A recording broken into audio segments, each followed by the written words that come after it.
اعوذ باللہ من الشیطان الرجیم بسم اللہ الرحمن الرحیم اتل ما اوحی الیک من الکتاب واقم الصلاۃ ان الصلاۃ تنہی عن الفحشاء والمنکر ولذکر اللہ اکبر واللہ یعلم ما تصنعون۔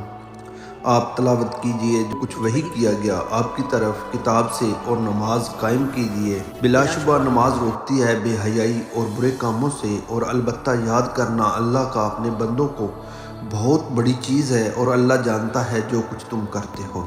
اللہ تبارک و تعالیٰ اپنی وحی و تنزیل یعنی اس کتاب عظیم کی تلاوت کا حکم دیتا ہے۔ یہاں اس کتاب عظیم کی تلاوت کا معنی یہ ہے کہ اس کی اتباع کی جائے، اس کے احکام کی تعمیل کی جائے، اس کے نواہی سے اجتناب کیجیے، اس کی ہدایت کو رہنما بنایا جائے، اس کی خبر کی تصدیق، اس کے معنی میں تدبر اور اس کے الفاظ کی تلاوت کی جائے، تب اس کے الفاظ کی تلاوت معنی ہی کا جز شمار ہوگی۔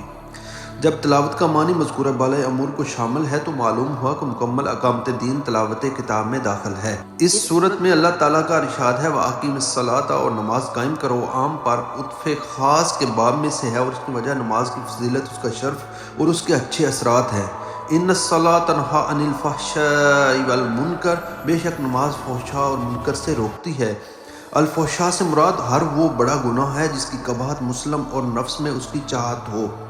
المنکر سے مراد ہر وہ گناہ ہے جس کو عقل و فطرت برا سمجھے۔ نماز کا فاحش و منکرات سے روکنے کا پہلو یہ ہے کہ بندہ مومن جو نماز کو قائم کرتا ہے اور خشوع و خضوع کے ساتھ اس کے ارکان و شرائط کو پورا کرتا ہے، اس کا دل روشن اور پاک ہو جاتا ہے، اس کے ایمان میں اضافہ ہو جاتا ہے، نیکیوں میں رغبت بڑھ جاتی ہے اور برائیوں کی طرف رغبت کم یا بالکل معدوم ہو جاتی ہے۔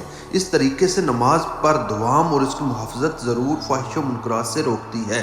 پس فاحش و منکرات سے روکنا نماز کا سب سے بڑا مقصد اور اس کا سب سے بڑا ثمر ہے۔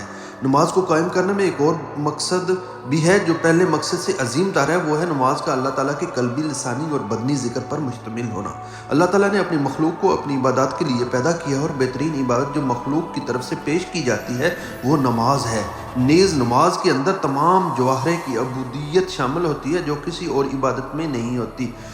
بنابری فرمایا ولا ذکر اللہ اکبر، اللہ کا ذکر بڑا ہے۔ اس میں دوسرا احتمال یہ ہے کہ چونکہ اللہ تعالیٰ نے نماز قائم کرنے کا حکم دیا ہے، اس کی مدح کی ہے، اس لیے آگاہ فرمایا کہ نماز کے باہر اللہ تعالیٰ کا ذکر نماز سے زیادہ فضیلت رکھتا ہے، جیسا کہ جمہور مفسرین کا قول ہے، مگر پہلا معنی اولا ہے، کیونکہ نماز اس ذکر سے بہتر ہے جو نماز سے باہر ہو، کیونکہ نماز بذات خود سب سے بڑا ذکر ہے۔